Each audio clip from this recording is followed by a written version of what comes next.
Udah nih? Udah. Oke, sekarang kita wawancara sama Virgo. Tangan dong.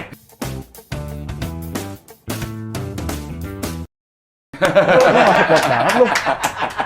Wah, penonton ini. Pihak doang ramenya. Apa kabar, Gon? Baik, Cing. Alhamdulillah. Alhamdulillah. Sehat ya? Sehat. Sampai juga nih main ke rumah Cing Abdul. Gila. Salah satu pelawak senior yang follow saya. Iya, dia doang.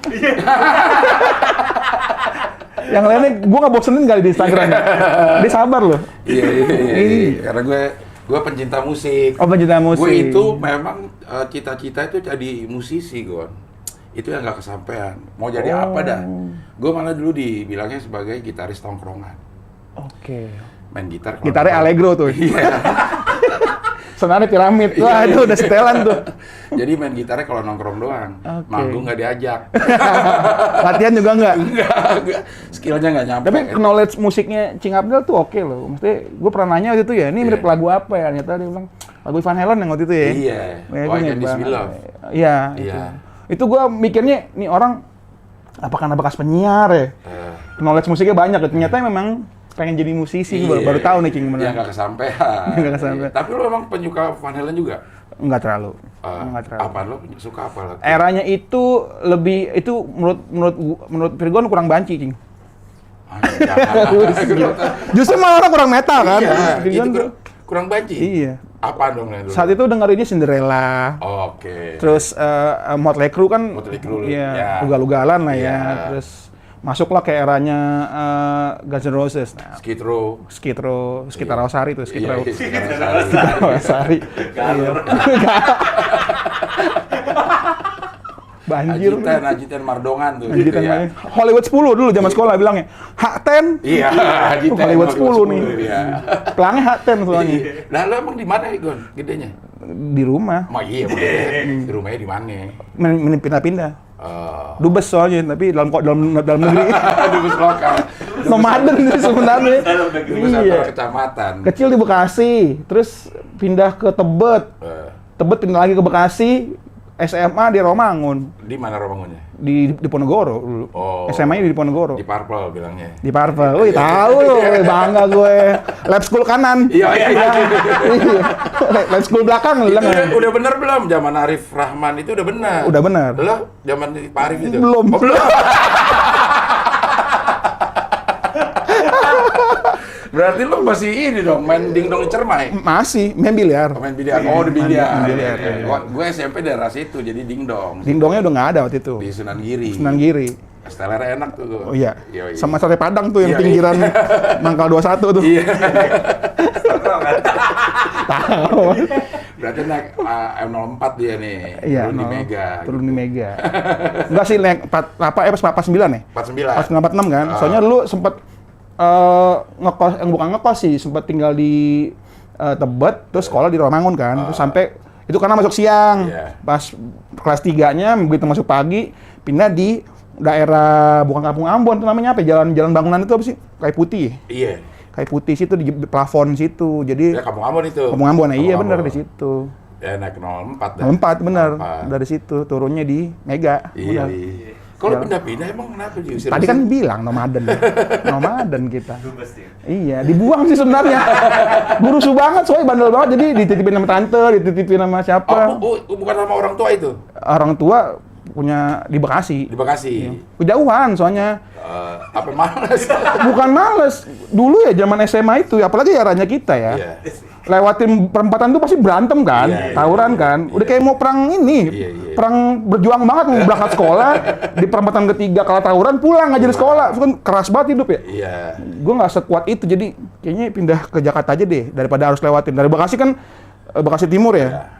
Lewatin Setiakawan, Rawa Panjang MM tuh. MM. Masuk tol deh tuh aman ya kan, keluar lagi di Cawang ketemu kapal, iya. masuk lagi ketemu Bonser, ketemu wah buset dah.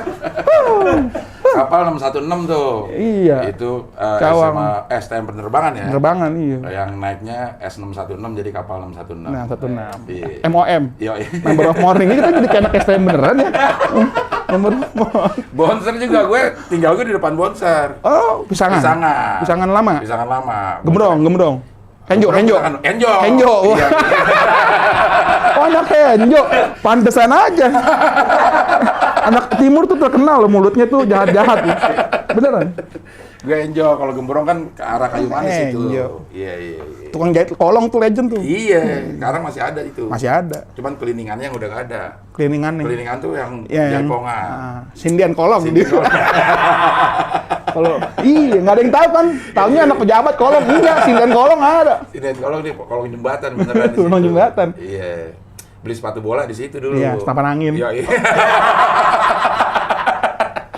Iya bener, beli senapan angin di situ. Iya. Berburu kalong. Iya bener, obat asma tuh. Kalau kata orang kebun kelapa nih obat asma nih. Iya, berburu kalong. Iya. Wah, ternyata memang lo hampir sama lah gedenya lingkungannya sama gua gitu. Iya, Bener bisa jadi anak band.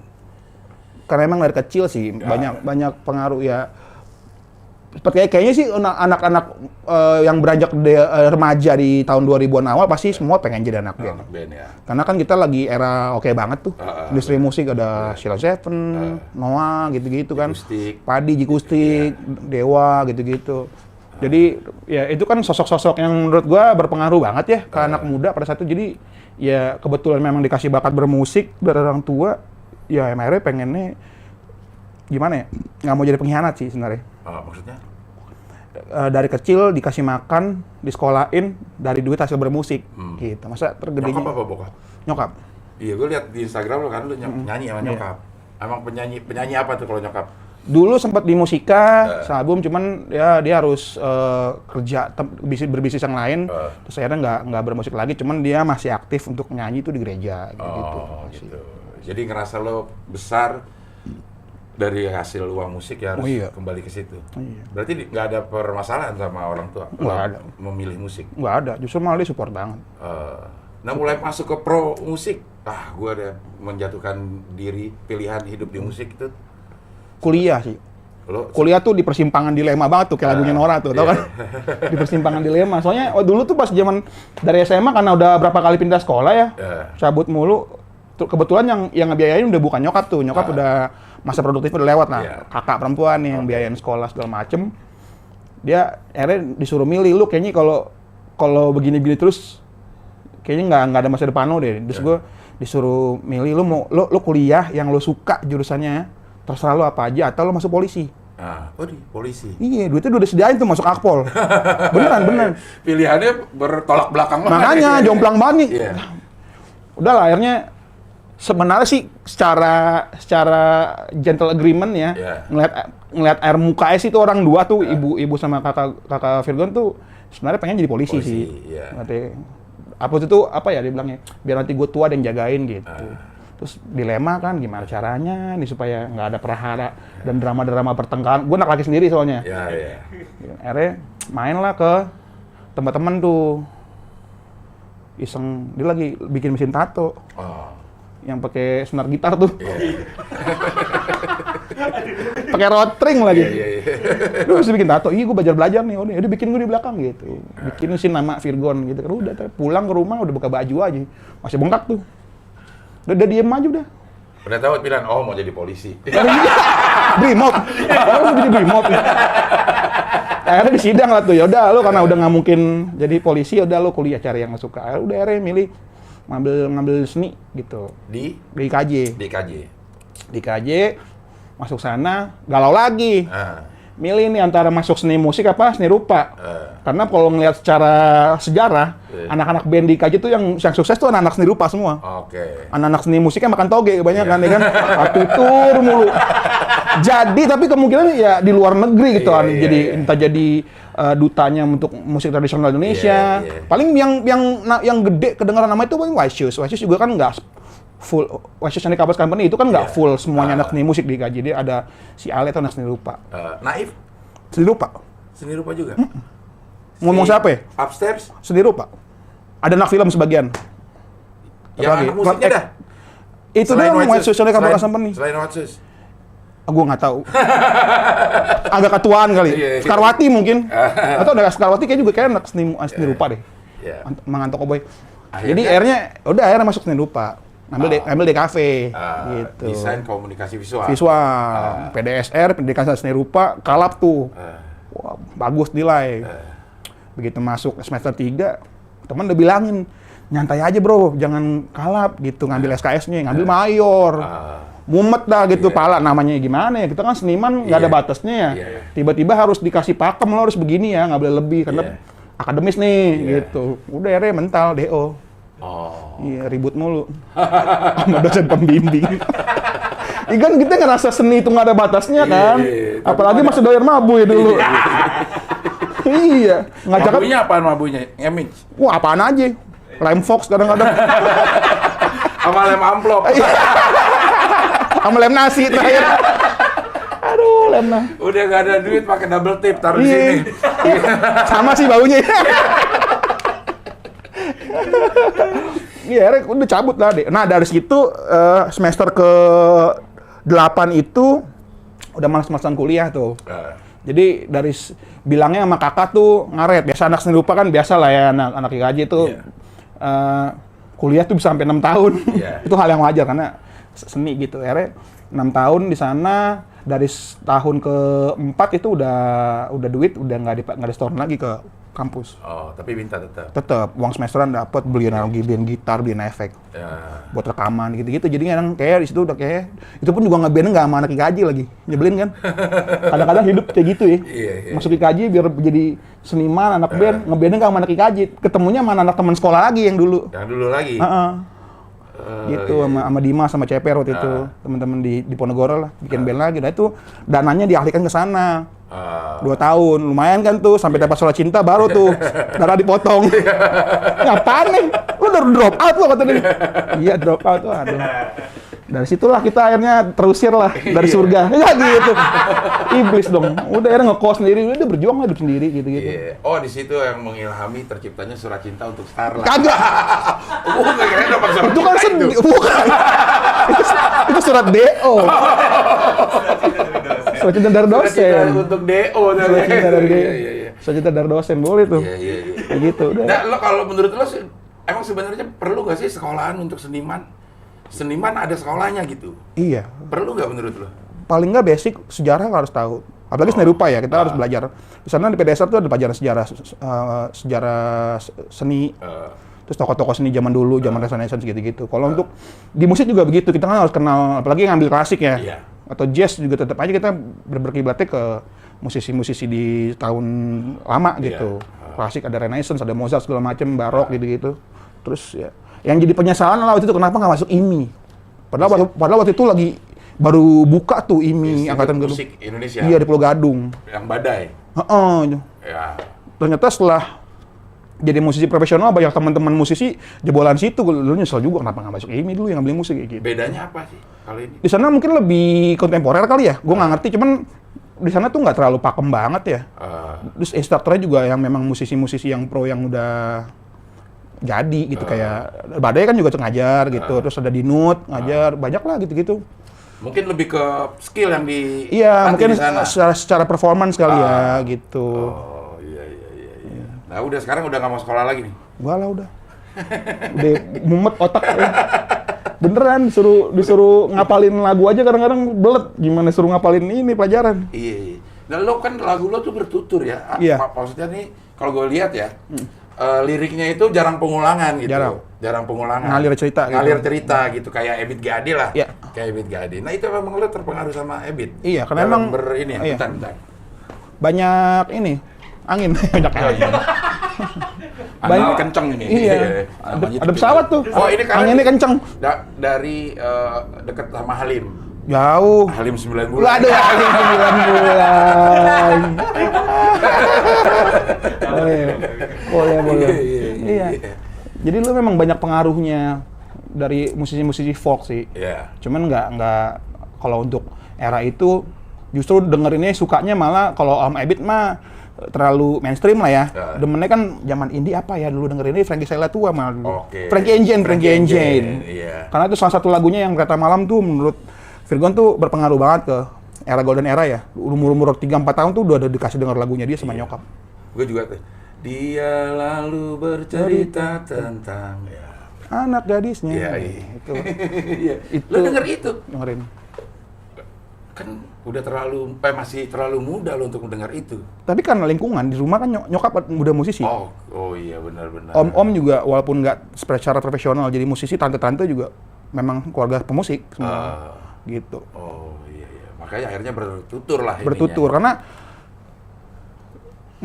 menurut Virgon ya, kalau orang di Indonesia ini, atau nggak usah di Indonesia, di seluruh dunia gitu, kenapa musik country itu bisa jadi semasif itu ya, secara internasional? Karena orang pengen dengar, ketika orang dengar lagu tuh pengen dengar sebuah cerita, pengen dengar sebuah narasi. Kalau memang dia ngejar skill atau ngejar ability, mereka dengerin progresif pasti, fusion, jazz gitu, memang bener-bener buat dicernanya tuh agak ganjilimet, jadi mikir gitu. Ketika orang dengerin lagu pop, lagu yang simple easy listening, pasti nyari tenang sama dengerin ceritanya. Nah, berarti lo tulis lirik dulu, baru nada, atau nada dulu baru lirik? Kadang-kadang bisa kebalik. Nada dulu? Kadang-kadang dapat nada dulu, disimpan gitu, entah di zaman dulu pakai Walkman, atau sekarang udah pakai handphone, nanti ketemu garis besarnya baru tuh. Yang penting itu sih nada sama ide.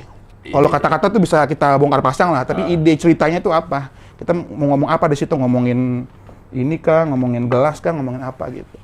Kalau titik balik dalam hidupku, titik balik hidupku tuh itu buat siapa tuh? Buat keluarga. Buat keluarga, jadi nggak ada satu sosok spesifik di balik lagu itu? Semua sih, 4 orang itu sih, istri, anak 3. Karena ya Virgon sendiri yang ngakuin gitu, makin kesini ngerenungin diri, bener-bener yang jauh banget dari gaya hidup yang dulu gitu, yang brutal lah, bisa dibilang dulu yang namanya laki. Terus pengaruh orang tua juga nggak terlalu kuat banget dalam ngedidik akhlak ya. Ya American style lah, maksudnya nyokap juga seniman juga. Ya udah lah, penting lu jangan ini, kalau mau ngapa-ngapain dikontrol gitu, mau mabuk mau apa, penting lu bisa kontrol kayak gitu. Jadi nggak ada yang larang. Jadi akhirnya setelah punya anak, punya istri, justru malah hidup bener tidak di bawah ancaman, hidup bener di bawah kasih sayang gitu. Karena ya gue udah jadi orang tua, gue harus tampil yang bener, harus hidup yang bener gitu. Kalau dulu kan mungkin secara anak muda kan gue pengen hidup bener, takut sama bapak gue gitu kan. Kalau udah umur segini mah udah ngebenain untuk ngebenain ke bawah. Gitu. Sekarang berapa umur? 34. Ya, dapat itu si titik balik umur berapa? Lo ngerasa memang lo harus berubah? Hidup lo tuh harus nginjak kepala 3 sih. Ya masih 4-5 tahun ke belakang ya? Ya, 5 tahun ke belakang ini. Pas gitu. ada ini nggak, ada momen-momen tertentu yang bikin lo mentok akhirnya ya udah gue harus berubah ini? Punya anak laki sih. Oke, anak kedua. Iya. Mewarisi gen kita sedemikian rupa, bandelnya juga masih nurun, chaosnya nurun, jadi harus hidup bener. Kalau enggak ntar begitu kita ngasih advice dibalikin. Bapak aja begitu, apaan? Bahaya kan begitu. Iya dong, gue udah sampai, gue namanya orang mungkin, gue sering mengarang-arang sebuah lagu ya, terus akhirnya gue jadi overthinking gitu ketika gue mikirin si nomor 2 ini. Di masa depan nih orang gimana ya, terbajak dewasa, begitu dia ngelanjak remaja gitu, yang ya gue dulu pas lagi zaman remaja tuh nggak bisa dibilangin. Itu yang dilarang, itu yang dilakuin gitu. Gue bakal sanggup nggak ya gitu, bakal sabar nggak, gue bakal main tangan nggak, gue kayak gitu-gitu sih. Itu makanya kalau bisa sih secara verbal ya, nggak perlu main keras. Jadi ya salah satunya adalah ngerubah hidup, ngasih contoh yang di rumah tuh yang kayak gini. Jadi kalau kita nggak ngasih contoh, anak juga nggak bakal bisa. Kalau ngelakuin hal yang nggak kita contohin, kita bisa counter gitu. Kalau dia ngasih contoh nih, Bapak kan umur belasan begini, saya juga boleh dong gitu. Itu dia. Ini nih yang sampai sekarang gue pikirin gimana caranya yang larangnya ntar ya. Ya emang lo ngerasa ini terlarang? Iya. Setelah sekian dan belajar agama, akhirnya gue paling nggak minimalisir. Iya kan, paling nggak. Jangan segini banget gitu. Maksudnya paling nggak gue bilang, lu kalau mau bikin, pengen banget bikinnya lu harus punya prestasi lah, 1 gitu. Kalau bisa sih jangan lah gitu. Ya biar lamanya kan bersih tuh, nggak ada track record gimana. Gue ini doang nih kayaknya tuh bener-bener yang. Kalau mau ini ada prestasi itu apa? Ini lo emang selama ini menggambarkan prestasi lo? Atau enggak. apa? Atau tapi orang-orang di luar negeri yang Virgon tuh bisa bertato karena orang-orang yang Virgon di luar adalah orang bertato. Iya. Musisi-musisi awal 2000-an dari mulai era hip metal sampai era popang sampai emo sampai sekarang band-band post rock juga banyak kan bertato. Terus perjalanan timeline itu kelihatan gitu dari awal mereka ngeluarin debut masih tatonya segini, begitu mereka udah jadi rockstar, udah naik, udah banyak duit baru dia tuh leher-leher kayak gitu. Jadi ya pribadi sih ngeliatnya itu sebagai tropinya dia mungkin karena tato di luar negeri kan juga mahal ya, workmanship ya. Mereka artisnya yang semakin jago harganya bisa puluhan ribu dolar kayak gitu. Kalau di sini kan modal routing aja di Blok M ada. Bang, gambar naga bang. Jadi touching ya. Jadi naga swalaya. Iya. Jati Asih dong. Murah-murah tuh. Di Asli. sini buka tuh naga tuh lebih Ada ya? Ada seminggu sini ada? Ada naga. Jadi kalau lo memang begitu lo ada pencapaian sesuatu, ya ini sebagai buktinya gue pernah mencapai gitu. Iya. Ada standar tingginya lah ditaruh. Oh. Paling nggak itulah secara duniawi, cuman sebisa mungkin sih janganlah terlalu susah gitu. Ini lo udah sebada nih? Enggak. Enggak masih badan. Pertama aja mau supaya gak jadi polisi NATO. Iya. Padahal belum ada prestasi. Makanya kan? Iya. Ntar gue dibalikin nih. Iya. Aduh. Itu sih ketakutan terbesar tuh ya itu dia karena punya anak laki. Jadi itu jadi titik balik, harus berubah hidup jadi lebih benar. Palingnya bisa ngasih contoh di rumah. Gitu. Ya kan lo dari boleh dibilang berangasan lah, mudanya hidupnya juga nggak ada aturan. Terus sekarang lo menerapkan hidup yang ada aturan ke anak lo. Itu gimana, Gon? Sebenarnya bukan nggak ada aturan sih. Yang ada tapi lo langgar gitu? Enggak. Kita di umur segini justru kita ngebangun. Ngebangun karakternya kan. Iya. Di rumah harus ngejaga omongan gitu. Biasa yang di luar jangjing-jangjing, saat kan. Terus tiba-tiba di rumah harus yang ngomong bego aja nggak boleh. Iya, sama gue juga. Ya kan, kayak gitu-gitu.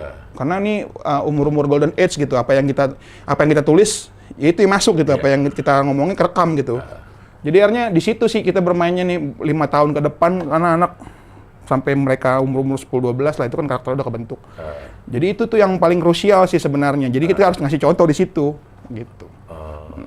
Kedepannya dia dengan kenakalannya itu pasti udah kita nggak akan tahu di depan budayanya kayak apa. 10 tahun ke depan ada sosmed baru apa, jenis narkoba baru apa kita nggak tahu. Kenakalan apa ya kan kayak gitu-gitu, normanya kayak apa, stigmanya apa kita nggak tahu ya, itu tinggal kita adaptasi aja pinter-pinter. Iya. Lo ketemu bini lo juga masih dalam keadaan berangasan? Bangas. Wah, bini lo hebat banget berarti ya? Makanya. Bukan hebat sih. Apa? Kok mau gitu? Iya kan? Iya, kok mau? Kalau kata lo, kenapa bini lo mau? Jodoh. Iya, kelar ya. Selesai perkara, ya kan? Iya. Jodoh kan diusahakan, ketemunya sekufu katanya kata orang-orang. Kita akan ketemu orang yang memang dimensi. Iya, sedimensi, sekapasitas sama kita gitu. Berapapun jomplangnya orang ngelihat, tapi pada saat kita berdua itu ada satu seirama lah. Iya. Lah, lo nemu sama bini lo tuh seiramanya Bercanda. Oh, bercandanya. Iya.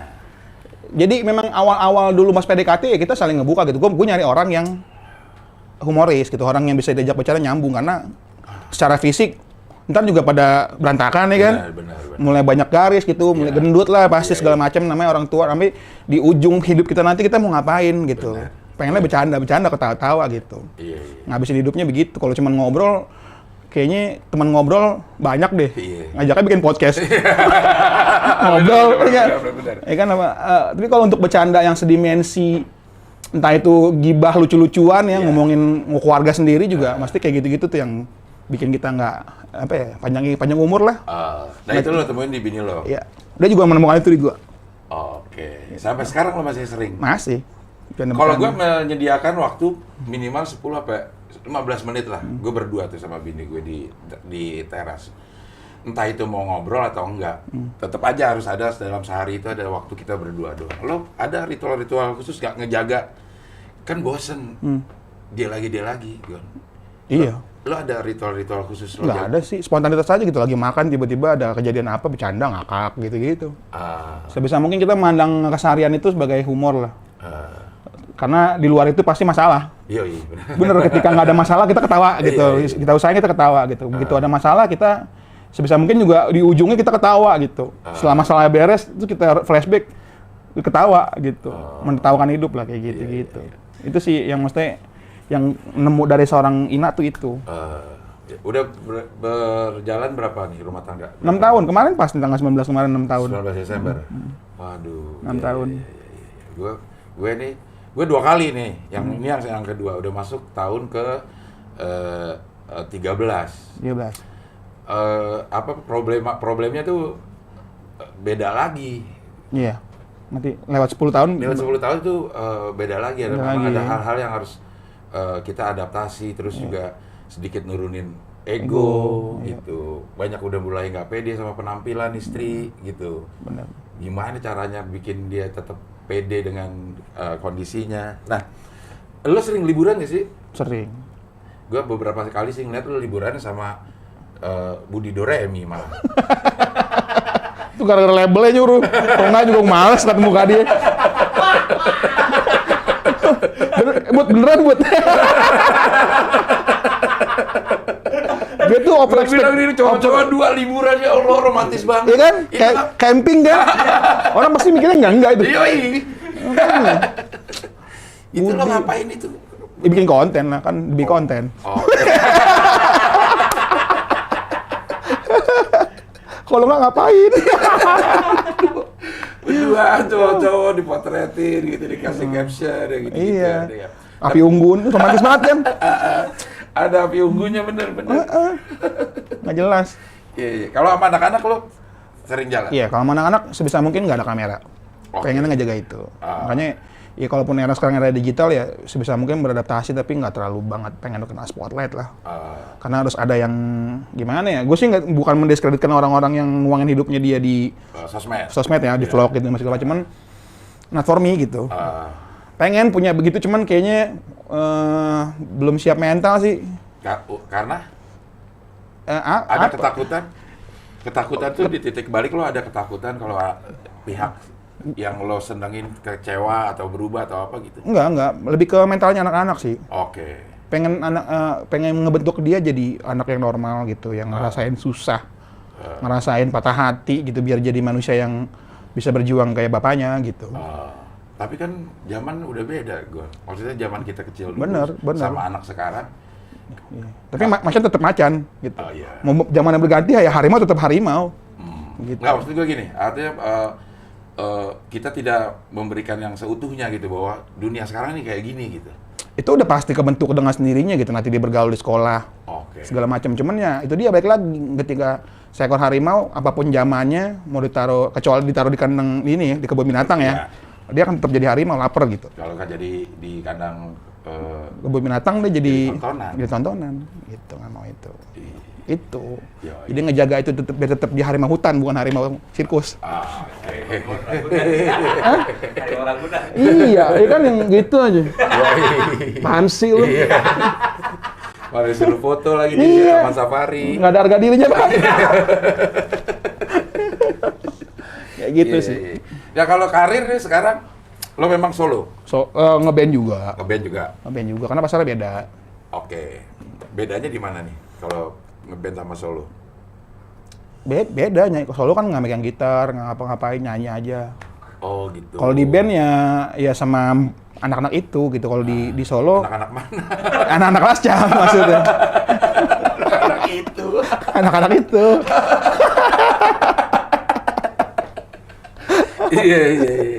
Ya, kalau solo ya terus pasarnya juga beda. Kalau di solo kan mungkin ngejualnya ke catering bang, gitu-gitu, acara-acara yang intimate lah, lebih menengah ke atas lah. Bapak-bapak, ibu-ibu gitu yang udah, kalau di sama Lasca tuh jualnya ke anak kampus, anak SMA gitu. Jadi rate umur dan pasarnya berbeda. Berbeda itu? Sangat berbeda memang? Sangat berbeda. Tapi lo kalau di Instagram lo main musik doang, nggak nyanyi? Itu dia, karena emang lo desain seperti if you are good at something, jangan kasih gratis. Lo mau denger gue nyanyi? Bayar! Iya dong? Iya. Iya, memang lo sengaja itu untuk lo nggak nyanyi? Enggak. Ya nyanyi just sebentar, sobat aja gitu. Cuman lebih senang gitaran sih. Sebagai arranger gitu. Itu kan, kita kan banyak orang nanya gitu, Bang, ini lagu judulnya apa ya? Padahal kan gue ngarang sendiri ya. Di rumah ada semua di software gitu kan, drum gue gambar sendiri, ketukannya, terus bass gue isi, akustik gue isi, keyboard gue terus gue main solo gitar di situ. Sering nanya itu lagu siapa? Lagu saya. Yang belum saya karang, yang improv aja kayak gitu. Iya. Memang kalau di Instagramnya Virgon ini sering lebih bermusik daripada bernyanyi. Iya. Karena kalau mau dengerin nyanyi bayar. Bayar. Iya. Jadi kalau di solo udah ada albumnya belum sih? Kemarin iya udah ada karena kebetulan sih sebenarnya nggak ada niatan bikin album. Cuman karena film lagunya diangkat jadi film lebar, harus ada OST-nya, sekalian aja dibikin album tapi yang ngerujuk ke karya-karyanya Virgon. Jadi ada itu tuh album Setelah Cinta Untuk Starla, isinya lagu-lagu yang solo sama lagunya Last Child. Iya. Gue download di Apple Music sih, begitu esensial Virgon itu ada beberapa lagu solo lo, ada beberapa lagu Last Child. Last Child. Iya. Itu memang album lo yang keluar itu? Iya. Biar kebagian juga lah, nggak makan sendirian. Anak-anak itu? Kayak nggak penting banget. Anak-anak itu. Iya, lo kayak gua ngomong temen lo, si dia. ATM, apa kabar ATM? ATM. Anjungan tunai muklis. Belum kelar utangnya itu sekarang tuh. Udah berapa itu gue hitungin tuh? Dari episode pertama. Iya. Bisa KPR tuh gue yakin. Iya. Tapi lo juga suka komedi ya, Gon? Suka. Penikmat komedi atau? Penikmat komedi. Siapa yang komedi yang lo hidup tumbuh dengan komedi siapa? Banyak, Warkop, Warkop lu Kidul, suka? gitu-gitu. Waduh di kampus kerjaannya, habis nyimeng nontonnya Warkop. Dorongannya Warkop. Dorongannya Warkop. Iya. Orang mah dorongannya es teh manis ya, dorongannya Warkop. Sampai kering banget. Lu pernah kan batuk kering gitu, sakit, kepati lah istilahnya. Iya. Berarti bajing semua itu. Iya. Kalau gue emang dulu juga nyimeng dorongannya temon. Aduh. Lucu banget. Gumoh nggak tuh? Gumoh itu, dorongannya temon. Kita ngomongin anak lagi, Gon. Lo ada kepengenan nggak anak gede jadi apa gitu? Jadi seniman sih. Seniman. Entrepreneur lah. Iya. Kayak Raffi gitu. Iya. Santai kan? Itu baru lahir udah ketawa tuh. Kemarin tuh. Serapatar ya. Baru lahir udah ketawa tuh langsung tuh. Nggak pakai nangis ya? Nggak pakai nangis, ketawa tuh. Nggak, maksudnya gue ngeliat seorang Raffi tuh selain dia seniman, dia apa aja bisa kan semua diladenin. Terus pintar berbisnis lah kayak gitu. Jadi nggak mau pure banget. Gue orang yang pure banget seniman ya, nggak mikirin bisnis gitu. Gue pengen anak gue tuh 50-50 lah. Mikirin seninya juga, sebagai seorang konseptor, sebagai seorang art director, tapi mikirin bisnisnya juga. Gitu ya. Lo memang merasa bukan orang bisnis? Bukan, pure seniman. Jadi butuh orang yang bisa... Raffi tuh kentutnya aja obat loh. Yoi. Aromaterapi. Aromaterapi. Iya. Ger nggak? Aromaterapi. Iya. Aduh. Iya. Jadi benar, gue ngefans banget sama dia. Raffi Ahmad. Apanya yang terutama yang lo kagumi dari Raffi Ahmad? Pecicilan gimana ya? Gue tuh punya kakak sebintang sama dia. Aquarius. Emang maunya banyak. Dan dikejar semua, jadi gitu. Orangnya ya kalau udah maunya dikejar, tapi positif gitu ya. Dia pengen punya ini, punya itu, punya gitu. Jadi memang bener-bener, ya bentar lagi juga Rans jadi stasiun televisi tuh. Iya, udah. Tunggu aja, dia udah bakal selevel sama Misotama gitu kan, selevel sama Hairul Tanjung, ntar lagi tuh. Jadi ngomongin dia nih. Diundang dong saya. Main sama Rapatar. Pasti nangis ngeliat saya. Iya. Tapi lo sekarang jalanin hidup lebih santai nggak dibanding waktu lo masih beringat? Santai lah, karena corona nggak ngapa-ngapain. Maksud gue setelah lo ada titik balik dalam hidup lo itu. Oh iya. Nggak ngerasa lebih enak hidup atau lebih? Lebih enak sih hidup. Lebih enak, nggak was-was gitu kan. Nggak takut kalau lewat mana ada polisi gitu kan. Gitu. Bawa mulu sih lo. Kurir soalnya. Tapi kan itu perlu keberanian. Maksud gue lo keberanian meninggalkan hal-hal yang enak. Gitu. Kobam kan kane tengap gitu. Oh iya, udah pasti. Yoi. Terus ditinggalin begitu aja. Ada kerasa kangen gak sih? Enggak. Lo enggak ya? Enggak. Karena banyak yang bantuin. Oke. Jadi terakhir itu untuk ngelawan Suges dari drugs itu ada temen yang duluan hijrah. Dia bener-bener hijrahnya tuh bener-bener ngedaftarin dia jadi marbot biar bisa tinggal tiap hari tinggal di masjid. Ajan tiap hari. Emang basically udah ilmu agamanya dia oke, cuman memang kepleset lah ke jalan yang tak benar terus dia mau balik lagi gimana caranya. Tiba-tiba dia ngilang. Terus nongol-nongol, gue di sini nih, ngapain? Gue lagi di marbot di Depok gitu. Terus dia tuh yang suka video call gitu, ngomongin masalah kejadian, ngobrolin kejadian waktu kita lagi sama-sama make. Gitu. Jadi akhirnya dari yang mules sampai yang enggak gitu. Dan itu nolong banget, dari yang bener-bener saat gue pengen berhenti nih, udah tiap hari diajakin ngobrol sama dia tentang itu, sampai Suges ngilang. Gitu. Jadi akhirnya itu dia ngebantu banget. Jadi sekarang kalau nongkrong dimanapun, depan kita orang minum juga, silakan gitu. Gue enggak gitu. Tapi karena udah pernah di situ, begitu dia mabuk bercanda masih nyambung nih. Oh, bercandanya begini masih bisa lah. Ada kan orang kan, gue kalau nggak mabuk nggak nyambung bercandanya. Kalau gue masih bisa lah karena pernah di ranah itu. Jadi paling nggak tahu lah. Jadi kalau ngeliat ada orang kayak gitu ya lo silakan aja. Silakan. Gue nggak mau ngelarang-larang. Jangan gitu. Jangan lah. Kena botol pala. Iya. jangan ntar rusak pertemanan. Pelan-pelan aja juga sadar.